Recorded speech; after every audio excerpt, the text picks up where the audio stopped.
So we are doing this series, final series, and I'm with a friend of mine, Tom Pounder. Tom, thanks for hanging out. Hey man, thanks for having me on. I really appreciate it. Yeah, so we all we do is we exchange from your podcast to my podcast to this. We're just circling the Yeah. rounds here. Well, I like that I get to see you more often, so it's kind of That's nice. true. That's true. That's true. And yeah, so I actually started with online pastors, and I think it's public. I'm slowly trying to gather all the and I'm actually trying to keep it clean. I'm trying to keep a Yeah, clean Twitter list of just online pastors list, nice. and not you can have different roles, but and what I mean is just and so I've actually been better at seeing what everybody's saying on Twitter, because Twitter is there's so much spam on Twitter that There is a ton. Yes, there's a ton of that. yeah. So I'm trying to be better. So I've been watching more, and we were just talking right before we were recording. You were tweeting some people that I know, and so yeah. Anyways, besides the point. Look at that. I've had too much coffee. So Yeah, Tom, so let's jump into this. You've been doing church online for a while, and I'm really excited for this because you have a big vision. You also you do a lot of different things at your church. So there's some real realities that you have to deal with, and I think that's going to be very helpful with yeah. people doing church online. So let's start off. How old is your church, and how long have you been doing church online? Okay, I'm gonna feel like a bad person, but I don't know exactly how old our church It's is. okay. That's okay. It's in the I think it's 24 years old. Okay. So and Wow, that's a very specific number to go from I yeah. don't know to 20. Yeah. Well, here's the deal. I was on staff. I've been on staff for 6.5 years. I know it wasn't I know it wasn't 25. I don't know. Anyway, so I just picked out 24. I like it. But yeah, we've been doing church online we're getting ready. Starting in June, we're going to be 3 years in to doing online stuff. And yeah, so that's, and then I have a student ministry background. So I was always on Facebook. I was always on Twitter, and our church said, "Hey, Tom, you're on social media all the time. Would you like to do social media for the church and And also do the church online stuff?" And I'm like, "Yeah, sure." So sure. that's how it all got started. Sweet. And I asked this question, and for anybody who's maybe watched 4 of these in a row, you're like, Jay, you don't need to explain it. But for those who are new, I asked this question about the size of your church because it's kind of helpful depending on how much you guys do online. It kind of gives perspective. Yeah. If you're 100 versus if you're 1,000 or 10,000, you can do certain things versus others. So how big is your local church? It's 1,200 is the one that we broadcast from. We have another campus that's around 250 right now, but where we broadcast from is 1,200. Got it. Yeah. So you are multi-site. Yes, we are. Yep. Yeah. So and then how much time do you get this is the big question. How much time, and I know this has probably been answered different ways in different years, but Yeah. how much time do you get to focus on church online right now? Well, right now it's probably about maybe 15 hours a week or so. Again, there was a period of time when we first launched that I was focusing a lot of time on it and really trying to get things going. But the realities of my life and our church, again, I have a student ministry background, and the lifespan of student ministers are not always very long. Yeah. And so we've, since I started church online, we've had 2 student ministers come and go. And every time a student minister will go, they'll always say to me, "Tom, hey, can you fill back in until we find a new person to fill the role?"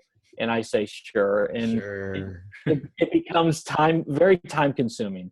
Yeah. So now we're at this point where I've been coaching up a student minister for a little bit now, and she's actually doing very well and probably will take over the lead sometime this summer. But right now I'm still that's more of a priority at the moment.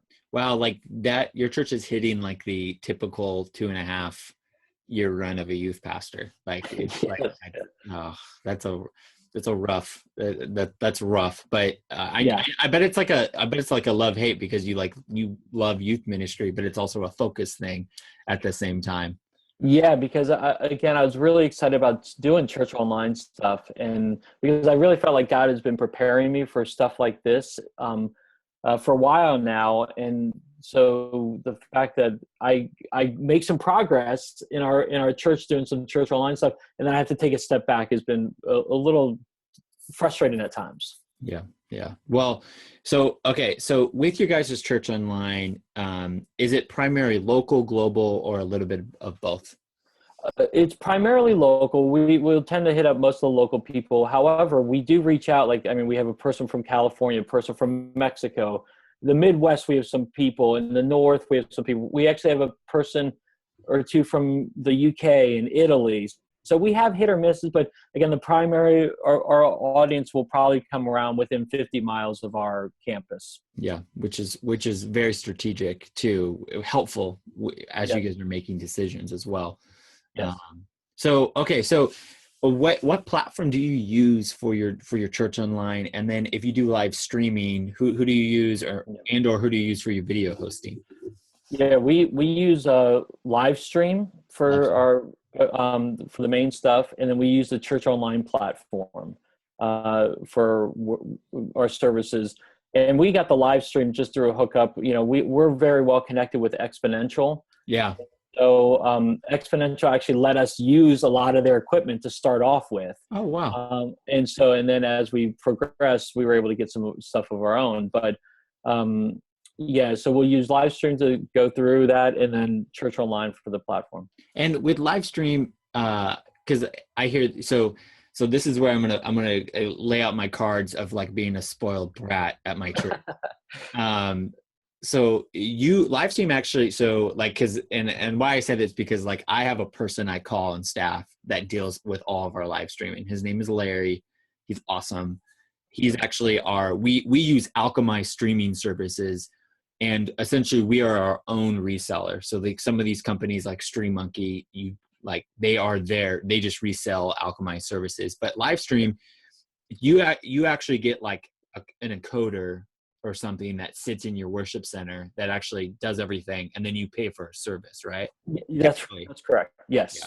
That is exactly right. Yeah, but in this case, there was like you guys were able to get something from Exponential that was helpful in startup, probably. Yes, so very helpful. And then we had to get our own over time. Yeah. We need that back. It was very good, especially for startup costs. You know, again, church online, we tend to see that it looks like it's cheaper startup costs, but then as you start getting into the weeds a little bit more and want to grow a little bit more, the costs grow. Yeah, I know, totally. Well, and you probably got in trouble when you were like live streaming Youth Ministry Sidekick or something. Just kidding. Yeah, I wish I could. Yeah, I wish I could use it for that. So. So okay, so thinking about your church online, and I know for somebody you've been doing this a while, and you're a strategic guy, you're always probably tinkering with the processes. So, but like, where have you landed, at least for this season? And I was just talking to especially, it's funny, I asked this question and everybody's like, well, I'm messing with this and I don't want to say this is what it is. And I've heard, I talked to Alan George from Life Church, and he says and when I talked to him, he says, we're actually completely reevaluating the whole thing. And he said that week I talked to Steve Fogg, and he was like, yeah, we don't feel comfortable. So don't feel like you got to answer this detailedly. But at this moment, what is your crowd to core strategy with Church Online right now? Yeah, we want to try to take as many people right now. Again, we're right outside Washington, D.C., and so it's Northern Virginia, very, very busy people, and they don't have a lot of time on their hands. And so one of the strategies we thought we could do and really capitalize on our online life groups. So what we'd like to do is to take the people that are watching, not just stay there watching, but get them plugged into a life group. And I mean, ideally, we would want them to get in a physical life group and whatnot. And some of them do. But the reality is time is so busy, we can't always plug them in there. So we've done these online life groups, and that has gone really well for us. And it's something that I would love to invest more and more time with, especially doing video life groups. We don't do any video life groups, and you and I have talked about this a little bit before. We don't do any right now, but I really would love to focus on that at the moment. But again, we're drawing. Let's see. On a Sunday, we're getting about 130 with our 3 services. Yeah. And then in our recent life group setting right now, we have 73 people involved in online life groups. Wow. And so that's really cool. And I'm really excited about that. A high percentage of your week. Like that's a, yeah. I mean, again, I'm really excited about how that has gone. Now, not all of them are fully engaged, but they've signed up to be in one. And that's what I'm excited about. I'm curious are you running any Google AdWords right now? We are not actually doing any Google AdWords. That's one area that I need to get better at. I just don't, I'm not at that moment. Yeah. You know, I was one thing, especially because you're doing the live groups, the hard part with the AdWords is, you know, you're throwing them to an experience and you're hoping that they're like, even with an ad, that you're hoping that there's some kind of, you know, they get to the right moment. Cause you know, if you get thrown into, let's say 5 minutes into a service that's like about giving, the one weekend your church talks about maybe giving, it becomes like problematic. But with the life groups, you know, we're running this experiment where that we're actually going to run all of our Google ads to a landing page that's just about having them talk to a pastor. And I was like, maybe you could run something, talk to a pastor and leads them to a life group. And then you eventually get them to your service. But I'm working with CV Outreach right now that does it all free. So, nice.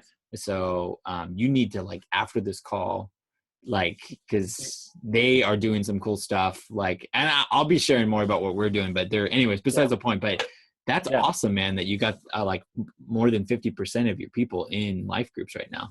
Yeah, it's really cool. We've grown. We've been doing life groups for about 2 years, and we started with one group and 4 people. And every time we're just trying to get more and more people, and it's been really cool. So yeah, that's awesome. Well, okay, and then since like Facebook Live especially has been rolling out, how have you guys been processing some of those things? Has that been a conversation that has been stirring up, like how to diversify a little bit your streaming options? Yeah, we have actually, because live stream also now enables us to go right to Facebook Live. Yeah. And so that has been actually really cool for us to do. And we're trying to figure out how to utilize that a little bit more. The one problem that we found with that is after every service, that Facebook Live video goes away. And so I wish it would stay on and that we could repurpose it in some way, but you know, as soon as it ends and a new one begins, the old one disappears. But we have been experimenting with that. Yes. Yeah. I'm always curious about, is there a length thing on that? Because like some of my stuff with Facebook Live, it does stay, and then some of it doesn't. I don't know if you've seen why. I don't know. Yeah, I think it's something that live stream does. I think that enables it to disappear because again, it just pops up and shows up on our Facebook page, and then we're able to share it. And again, that's the weird thing is like I'll share it, and a bunch of other people share it, and all of a sudden it'll be gone after the service. I'm oh shoot. So well, we've had the conversations because of the rights issue with Facebook Live, and our thought was actually if we don't archive it immediately, it actually might be allowing us to actually get on there. So like almost make it, because of our rights that we own is all dealing with real time and not with playback. Mm-hmm. Because we don't archive our worship music, you know, maybe we just live stream it and we don't archive it, and it might allow us to be in this gap. I feel like Facebook will be more clear with these guidelines in the next 6 months, especially as they prioritize video. But we're in this gray area where they're not really talking about, you know, what the legal thing is. And I feel like, you know, YouTube had this ramp up of video and they had to deal with rights right off. Facebook hasn't. And so now they're playing that out, but it will make more sense, I feel like, for sure. Yeah, I agree with you. Yeah. So, okay. So last question is, what is the number one tool that you wish you had 3 years ago that you're using now doing church online? Oh gosh, the number one tool that I wish we had. It could be number 1 or 2. Dang, oh gosh, this is, you know, I wish I had my own assistant with me to help me out with things. You know, that's a good question. Because I think we start and then we go back so often. I haven't really thought about that. Again, I think I would love a more central hub where we can do more things with a platform other than just do services or do like an thing. Yeah. So again, because one of the things that Jeff Surratt said, and I think do you know Jeff Surratt? Yeah. Yeah, I thought He was so. at Saddleback, yeah. Yeah, okay. All these guys are at Saddleback one time or another. But I was at the Rethink He's Leadership. Geoff Surratt, by the way. He's not. I'm just kidding. Oh, yes, okay. The way he spells his name. But I was at the Rethink Leadership Summit last year, the thing that Orange does, and Jeff was there, and he said a big question that often is asked with online church stuff is, are you a campus or are you a resource? Yeah. And I felt like we're a little bit of both. And where I think we're a campus is that we try to do these online life groups and try to develop that. But then I also think we're a big resource for people. And I wish we had a central hub where they don't have to go to YouTube or Vimeo or other places to see videos or stuff, but they can all just go into our one central thing. Then maybe that's there. We just don't have the resources right now to put it all together into that. So. Yeah, that's a great question by Jeff. It very much is true that you don't know what.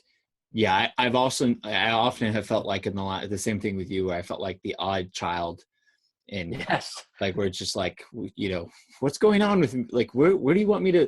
I've been at many staff meetings to say all the campus pastors come up and like five of my friends look at me. Are you going up there? And I was like, yeah, yep.